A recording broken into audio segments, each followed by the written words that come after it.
हरे कृष्णा।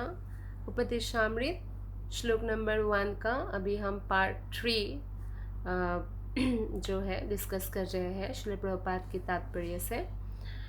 श्रील प्रभुपाद कहते हैं कि जब हम वाणी के वेग की बात करते हैं तो हमारा अभिप्राय व्यर्थ की बातों से होता है, जैसे निर्विशेष मायावादी दार्शनिकों की बातें, जो लोग बोलते हैं कि भगवान श्री कृष्णा और राम जी मनुष्य थे, या वो जब आए भगवान मनुष्य रूप में मनुष्य शरीर धारण किया, या वो लोग बोलते हैं कि वो लोग भी माया के अधीन हैं। तो ये मायावादी लोग बोलते हैं। मायावादी का अर्थ ये नहीं है कि वो माया के अधीन है। मायावादी माया के अधीन तो है ही, लेकिन मायावादी का अर्थ जो है, कुछ लोग जैसे माया में है वो सोचते थे कि अच्छा वो मायावादी है, जो माया में है वो मायावादी नहीं है। माया में तो सब लोग हैं, परमहंस को छोड़कर सब माया में है। लेकिन मायावादी वो लोग हैं, निराकार ब्रह्म की पूजने वाले दो प्रकार के लोग होते हैं।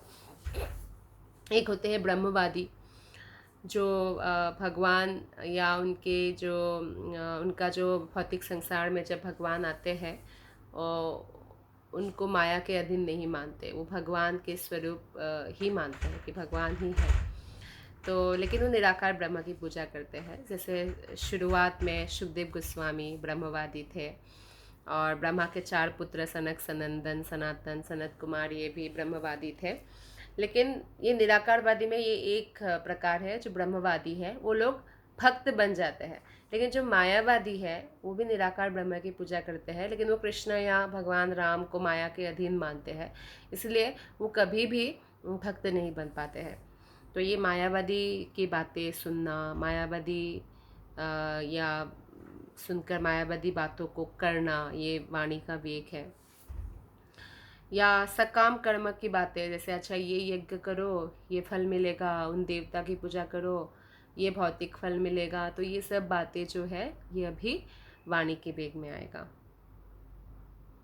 या भौतिकतावादी व्यक्तियों की बातें, कि उन्होंने ऐसे बोला, उन्होंने वैसे बोला, या उन लोगों के बारे में डिस्कशन करना, और उन लोगों के जो एक्टिविटीज़ है उसकी गुणगान करते रहना, या चुगली करना, निंदा करना, ये सब। तो ऐसे व्यक्तियों की जो बातें करना, ऐसे टॉपिक्स पर बातें करना, ये सब वाणी के वेग है। तो ऐसे समस्त बातें हो सकता है कि साहित्य के रूप में भी हो। जैसे हमने कुछ मेटेरियलिस्टिक पुस्तक पढ़ा और उसके बारे में डिस्कशन करते जा रहे हैं, तो ये भी वाणी का वेग है। हो सकता है कोई स्टूडेंट हो तो उनको पढ़ना पड़ता भी हो, लेकिन इसके अलावा भी अगर वो मेटेरियलिस्टिक चीज़ों के अनर्गल बातें करते रहते हैं, जितना उनको पढ़ना है that is a different case.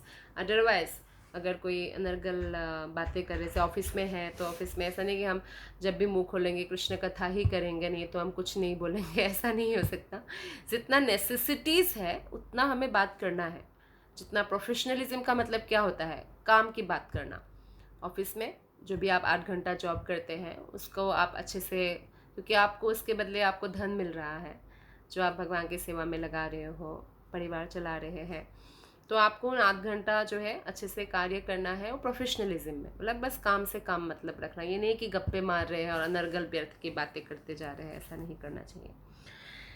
तो अनेक लोग व्यर्थ की बातें करते रहते हैं और व्यर्थ की पुस्तकें लिखते रहते हैं। कृष्ण पर पुस्तक नहीं लिखते, कोई भी टॉपिक पर, भौतिक टॉपिक पर जैसे पुस्तकें लिखते रहना या कविताएं लिखना, ये सब भी वाणी का ही वेग है।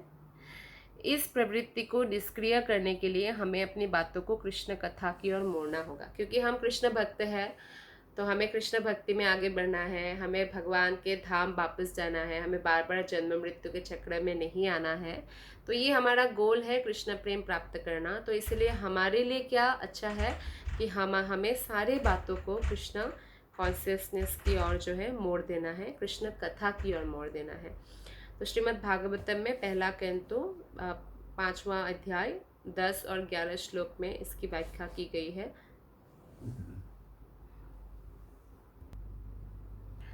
न यद् वचच्चित्रपदं हरिर्यशो जगत्पवित्रं प्रगृह्णेत कर्हिचित् तद्वायसं तीर्थमोशन्ति मानसा न यत्र हंसा निरमन्तु शिक्षयः। अर्थात जो शब्द उन भगवान का यशोगान नहीं करते, जो संपूर्ण ब्रह्मांड के वायुमंडल को अकेले ही पवित्र करने वाले हैं, वे साधु पुरुषों द्वारा कौओं के तीर्थस्थल जैसे माने जाते हैं। यानी जहाँ जहाँ ऐसे शब्दों का इस्तेमाल होता है जो कृष्ण से कोई संबंध नहीं है, या ऐसी पुस्तकें जहाँ पे कृष्ण के बारे में कुछ भी नहीं लिखा है, साधु पुरुष उन चीज़ों को कौओं का तीर्थस्थल मानते हैं। जैसे कौवे लोग अगर कॉन्फ्रेंस करें, मीटिंग करें, तो कहाँ करेंगे? गंदगी में। उनको गंदगी पसंद है, क्योंकि भगवान श्री कृष्ण का जो कृष्ण रिलेटेड शब्द है वो समस्त लोगों को पवित्र करने वाले हैं। कृष्ण की गुणगान करना चाहिए। तो अगर कोई ऐसा नहीं करते हैं और उनसे उनको कोई लेना देना नहीं है, तो हमें उन लोगों की संगति नहीं करना है, क्योंकि इससे साधु लोग कौओं के तीर्थस्थल मानते हैं। चूँकि सर्वपूर्ण व्यक्ति दिव्य धाम के निवासी होते हैं, अतएव उन्हें वहाँ कोई आनंद प्राप्ति नहीं होता। भक्त को ऐसे अनर्गल बातों में, व्यर्थ की बातों में कोई आनंद नहीं प्राप्ति होती।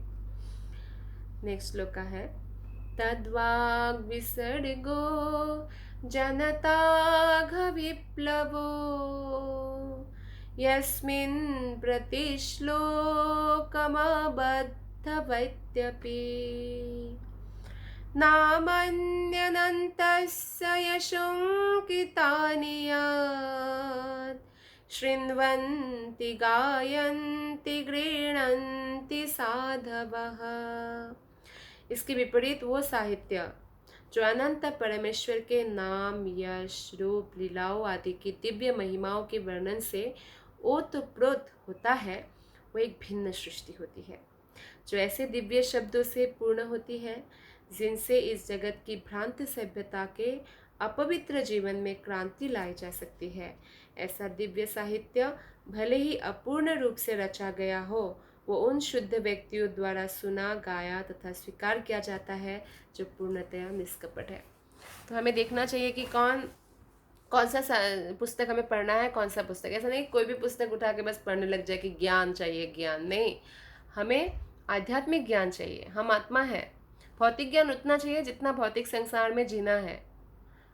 जैसे आपके पेट का पालन पोषण करना है, परिवार का, तो उसके लिए जो अर्जन करना है, तो दैट इज़ इनफ। उसके अलावा हमें व्यर्थ की रिसर्च करना, व्यर्थ की पुस्तकें पढ़ने की कोई ज़रूरत नहीं है। तो इसलिए इस श्लोक में बताया है कि अगर ऐसे शास्त्र जिसमें कृष्ण का गुणगान हुआ हो, अपूर्ण रूप से भी रचा गया हो, तो भी वो पूर्ण है, क्योंकि ऐसे दिव्य साहित्य से हमारा जीवन जो है शुद्ध हो जाता है। तो इसलिए ऐसे दिव्य साहित्य निष्कपट व्यक्ति द्वारा स्वीकार्य है। वो गाते हैं, सुनाते हैं, श्रवण करते हैं, एक्सेप्ट करते हैं। तो एक बार क्या हुआ, श्रील प्रभुपाद के जो हरे कृष्ण मूवमेंट है, जब नया नया शुरू हुआ था, तो एक अखबार ने बहुत बुरा लिखा, क्रिटिसाइज़ किया। तो शिष्य लोग आए प्रभुपाद को दिखाने के लिए, तो प्रभुपाद ने बोला पढ़ो। तो पढ़ते समय उन लोगों ने काफ़ी बार हरे कृष्णा हरे कृष्णा हरे कृष्णा आंदोलन, हरे कृष्णा आंदोलन जैसे किया। तो हरे कृष्ण मूवमेंट, कृष्ण कृष्ण नाम जो है बहुत बार आया, जैसे मान लीजिए 7-8 बार आया। तो प्रभुपाद ने बोला ये तो बहुत अच्छा आर्टिकल है, इसमें तो कृष्ण का नाम है। कृष्ण का जितने लोगों ने पढ़ा, अगर 1000 लोगों ने भी पढ़ा, तो 1000 लोगों ने इन नामों को पढ़ा, और जिन्होंने पढ़ के सुनाया उन्होंने श्रवण किया, तो ये बहुत अच्छा आर्टिकल है। तो ये कृष्ण का नाम होना ज़रूरी है, नहीं तो व्यर्थ की बातें करते करते हमारा जीवन निकल जाएगा और मृत्यु होगा, फिर जन्म, फिर मृत्यु, ऐसा ही चलता रहेगा। तो निष्कर्ष यह निकलता है कि जब हम केवल पूर्ण पुरुषोत्तम परमेश्वर की भक्तिमय सेवा के विषय में बातें करते हैं, तभी हम व्यर्थ की मूर्खतापूर्ण बातों से अलग रह सकते हैं। कृष्ण कॉन्शियस बातें करना होगा। हमें चाहिए कि कृष्ण भावनामृत की अनुभूति प्राप्त करने के उद्देश्य से ही अपनी वाक शक्ति का प्रयोग करें, अन्यथा कुछ नहीं बोलना। कृष्ण कथा करना है, नहीं तो बोलना ही नहीं है। जितना ज़रूरत है परिवार के साथ ऑफिस में प्रोफेशनलिज्म मेंटेन करने के लिए उतना करना है, नहीं तो नहीं बोलना है। तो कृष्ण कथा करना है, तभी हम व्यर्थ की या मूर्खतापूर्ण बातों से अलग रह सकते हैं। जहाँ तक चंचल मन के विक्षोभों का प्रश्न है, बहुत क्षोभित होते हैं ना, मन क्षुब्ध हो उठता है। तो ये विक्षोभ दो प्रकार के होते हैं। पहला अविरोध प्रीति। अविरोध प्रीति मतलब अनियंत्रित आसक्ति, नियंत्रण नहीं किया, आसक्ति आया मन में तो उसको नियंत्रण नहीं किया, वो अविरोध प्रीति है। और नियंत्रण या कंट्रोल नहीं करने की वजह से मन क्षुब्ध होता है। और दूसरा है विरोध युक्त क्रोध, जिसका अर्थ है हताशा से उत्पन्न हुआ क्रोध। आपने आसक्ति को कंट्रोल नहीं किया और इसलिए आसक्ति को पूर्ण करने गए, आसक्ति पूरा नहीं हुआ, हताश निराश हो गए, उससे भी क्रोध उत्पन्न होता है। तो इससे भी मन बहुत क्षुब्ध होता है, ऐसा कैसे हो गया, लाइक दैट। सो ये मन का विक्षोभ इस प्रकार प्रकट होता है। तो क्या था, अविरोध प्रीति मतलब अनियंत्रित आसक्ति, आसक्तियों को नियंत्रण करना चाहिए। ऐसा नहीं कि कोई भी आसक्ति पूर्ण करने हम चले जाए और उसके ऊपर चिंतन मनन करने लग गए, ऐसा नहीं होना चाहिए, इससे हमारा मन क्षुब्ध हो जाएगा। और दूसरा हताशा से क्रोध उत्पन्न होता है। तो मायावादियों के दर्शन में श्रद्धा, कर्मवादियों के कर्मफलों में विश्वास तथा भौतिकतावादी इच्छाओं पर आधारित योजनाओं में विश्वास को भी अविरोध प्रीति कहते हैं।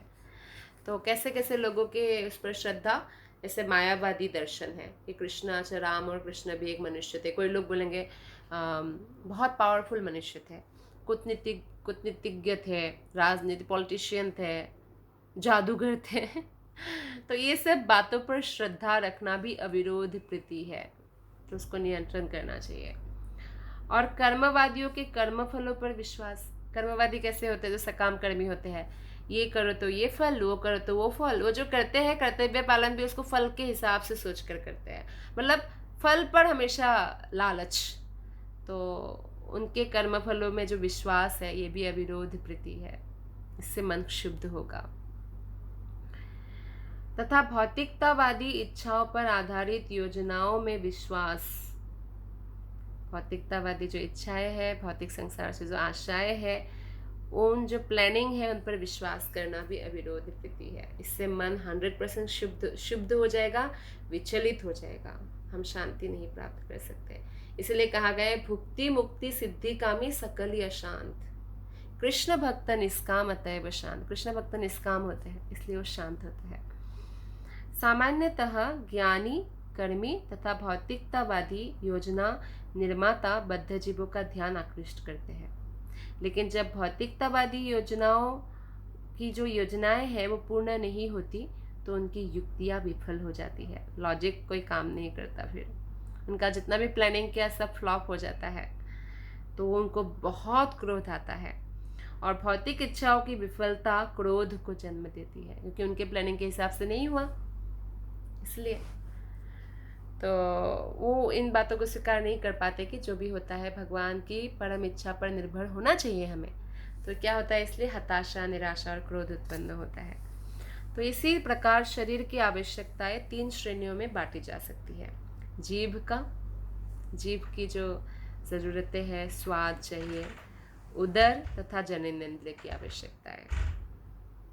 तो हम देख सकते हैं कि ये जो जीभ, उदर और जननेंद्रिय एक ही रेखा में उपस्थित है हमारे शरीर के, तो एक ही रेखा में है। तो जीभ को कंट्रोल करते हैं तो हम उदर और जननेंद्रिय को कंट्रोल कर सकते हैं। तो इसलिए जीभ पर हमें बहुत ध्यान देना चाहिए। तो यदि हम जीभ की आवश्यकताओं को केवल प्रसाद खाने की क्रिया तक सीमित कर दें तो उदर और जननेंद्रिय की आवश्यकताएं स्वतः नियंत्रित हो जाएगी अपने आप। प्रसाद से सारा सोल्यूशन, जीभ को कंट्रोल करना है, सिर्फ प्रसाद खिलाना है और जितना चाहिए उतना प्रसाद, और फिर उदर और जननेंद्रिय स्वतः कंट्रोल में हो जाएगी। इसके संबंध में श्रील भक्ति विनोद ठाकुर क्या कहते हैं, जो हम प्रसाद पाने से पहले हमेशा पढ़ते हैं, शरीर विद्या जाल जदेंद्रिय ताहे काल। शरीर तो अविद्या का जाल है, अविद्या कि मैं ये शरीर हूँ, ये अविद्या है। और उसमें जदेंद्रिय, जो जड़ इंद्रिय है, वो काल है, उसमें आँख, कान, नाक, जीभ, त्वचा, जो हमें भौतिक चीज़ों के प्रति लेकर जाते हैं, विषयों के प्रति।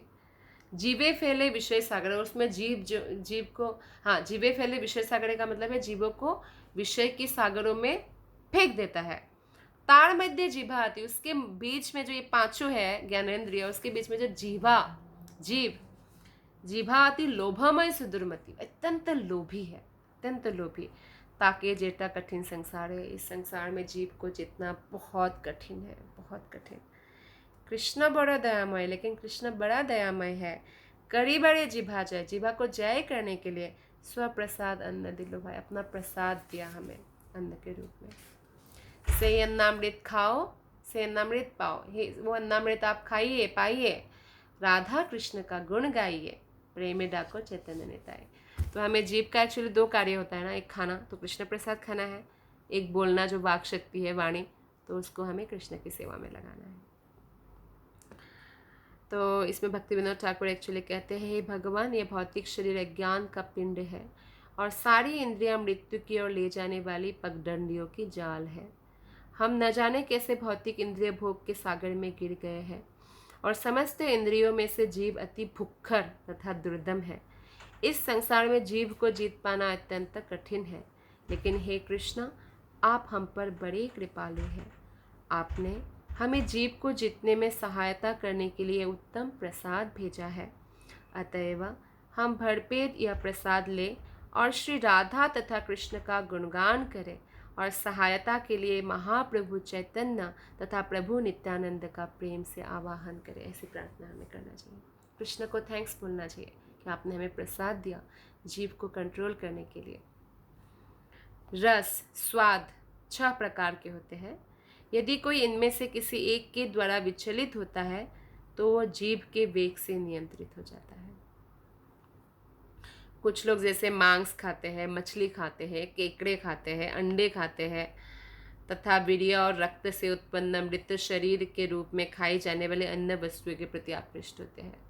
तो जैसे पेट को शमशान या कब्रिस्तान बना दिया, सारा डेड बॉडीज मार दिया या किसी ने और मारा, खरीद के लाए, पका कर खाए और अंदर अंदर अंदर तो ये पापमय है। अन्य लोग जो है, कुछ अन्य लोग हैं जो तरकारी, सब्जी, पालक या दूध के उत्पादों को खाने के प्रति आकृष्ट होते हैं, लेकिन यह सब जीव के वेग की तुष्टि के लिए किया जाता है। इंद्रियों की तृप्ति के लिए ऐसा भोजन करना जिसमें मिर्ची या इमली जैसे मसाले बहुत ज़्यादा मात्रा में हो, कृष्ण भावना भावित व्यक्तियों के लिए त्याज्य है। जैसे मांस, मछली, अंडा, ये तो तामसिक भोजन है एकदम, उसको तो टच भी नहीं करते हैं ब्राह्मण। रजोगुणी भोजन है, जैसे तामसिक भोजन हो गया, अब रजोगुणी भोजन है जो बहुत खट्टा है या बहुत मिर्ची वाला, मसाले वाला खाना है, वो रजोगुणी हो गया। तो सतोगुणी भोजन है फल, फ्रूट्स, जो आपके शरीर को हृष्ट पुष्ट करते हैं, आपके शरीर को पोषण देते हैं, अच्छा, बीमारियों से दूर रखते हैं, वो सात्विक। लेकिन इन तीनों प्रकार के जो आहार है, ये अलग अलग प्रकार के सतोगुणी, रजोगुणी, तमोगुणी व्यक्ति खाते हैं, लेकिन केवल वेजिटेरियन बनना इनफ नहीं है। हमें कृष्ण प्रसाद खाना है, तब जाके जीव कंट्रोल में आएगा, नहीं तो ये करने से कंट्रोल में नहीं आएगा।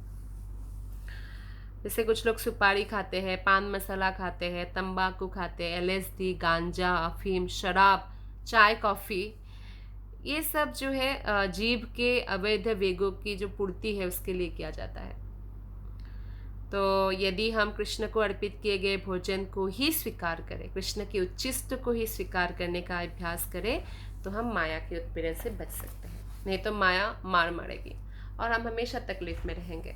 तो हमें जीव के वेग को कंट्रोल करना है, नशा नहीं करना है, मांसाहार नहीं करना है, तामसिक आहार नहीं करना है, केवल कृष्ण प्रसाद खाना है। जो तरकारियाँ, अन्न, फल, दुग्ध उत्पाद तथा जल भगवान को अर्पित किए जाने के लिए समुचित भोज्य पदार्थ है, जैसा कि भगवान श्री कृष्ण ने स्वयं संतुष्टि की है। किंतु यदि कोई स्वादिष्ट होने के कारण ही प्रसाद ग्रहण करता है और इसकी अधिक मात्रा खाता है, तो वो भी जीव के वेग को तुष्ट करने का शिकार बनता है। तो कई बार भक्त सोचते हैं, अच्छा, हम जब भी खा रहे हैं, प्रसाद ही खा रहे हैं, तो हम तो बच जाएंगे। नहीं, अगर आपको जितना ज़रूरत है उससे अधिक आप खाते हैं या किसी एक ही चीज़ को आपको आकृष्ट करते हैं, बस वही आप जीभ के लिए खाए जा रहे हैं कि जीभ को अच्छा लगता है इसलिए, तो भी हम जीभ को तुष्ट करने की जो वेग को तुष्ट करने की जो इच्छा है उसमें हम शिकार बन जाते हैं। इसलिए श्री चैतन्य महाप्रभु ने हमें शिक्षा दी है कि प्रसाद खाते समय भी अत्यंत स्वादिष्ट व्यंजनों से बचना चाहिए, क्योंकि कई बार हम स्वादिष्ट तो खाते तो क्या उदर पूर्ति हो जाता है, फिर भी खाते रहते।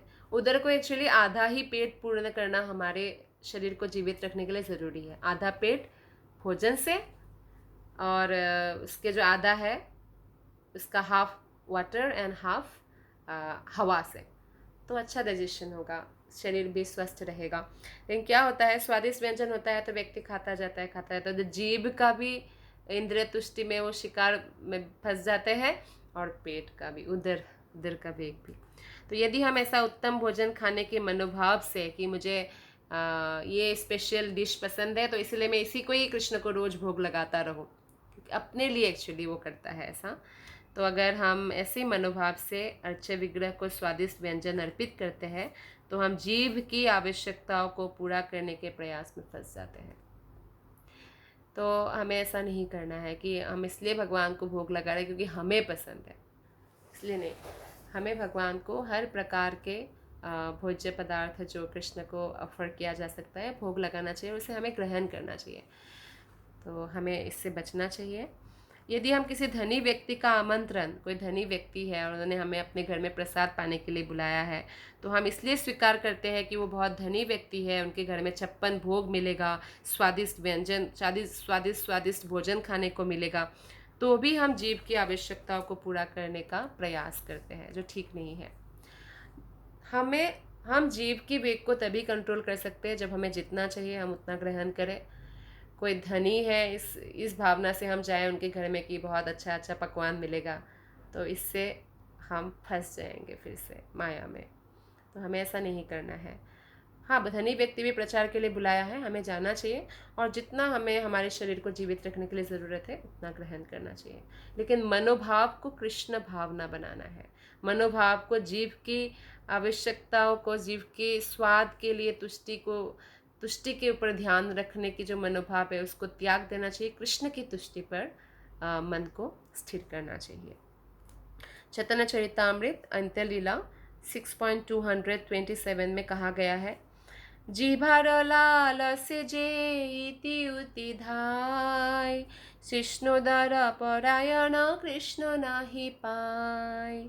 जो व्यक्ति अपने जिभार लालस से, जिभा की स्वाद की तृप्ति के लिए इधर उधर दौड़ता है, इति उति धाय, शिष्ण उदर परायण, उदर और जननेन्द्रिय की इच्छाओं में फंस जाता है, कृष्ण नहीं पाए, उनको कृष्ण नहीं मिलेंगे। वो हमेशा उनका अगर जीव का स्वाद का जो है वो बहुत ज़्यादा तृप्त करने के पीछे भागते रहते हैं तो उनका उदर वेग भी बढ़ेगा और जननेन्द्रिय का वेग भी बढ़ेगा, तो खुद ही बहुत परेशान हो जाएंगे, भक्ति तो नहीं हो पाएगी। तो इसलिए ऐसे व्यक्ति कृष्ण को पाने में अक्षम रहता है। जैसा कि पहले भी कहा जा चुका है कि जीव, उदर तथा जननेन्द्रिय एक ही सीधी रेखा में स्थित है और वे एक ही कोटि में आते हैं। तो भगवान चैतन्य ने कहा है, भालो ना खाइबे और भालो ना पोड़ीबे, ना तो विलासपूर्ण वस्त्र धारण करे, नहीं स्वादिष्ट भोजन करे, चैतन्य चरितामृत में।